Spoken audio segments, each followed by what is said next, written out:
Il-warrant tal-lim tal-attur veteran John Suda ġie irtirat. Dan tħabbar fil-Gazzetta tal-Gvern pubblikata t-tlieta.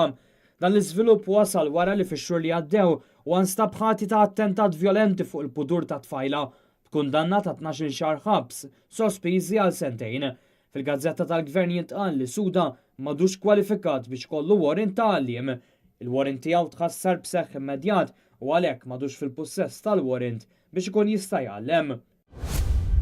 Raġel ta' 41 sena minn Birzebbuġa li jinsab akkużat bit-traffikar ta' droga u li kellu fil-possess tiegħu materjal li għandu x'jaqsam ma' pornografija ta' tfal ingħata libertà provviżorja fuq depositu ta' 20,000 euro.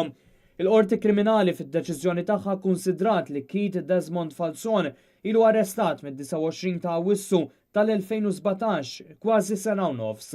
Għalet ukoll li għadda żmien biżżejjed biex almenu l-prosekuzzjoni tkun resqet numru sostanzjali ta' xhieda u li l-akbar preokkupazzjoni tal-Avukat Ġenerali li hemm xhieda vulnerabbli li għad iridu jiġdu fil-konfront ta' Falzon dwar abbuż sesswali ta' minorenni. L-imħallef Giovanni Grixti qal li l-fatt li dawn il-minorenni għadhom ma xedux sal-lum u li l-Avukat Ġenerali ma seta' jagħti l-ebda raġuni għaliex dan qed iseħħ. Fiċ-ċirkostanzi jidher li lan tal-arrest preventiv illum il-ġurnata huwa eżawrit u Falzon m'għandux għalfejn jibqa' arrestat. Għalhekk intlaqet it-talba tal-Avukat Roberto Montalto li qed jidher għal Falzon.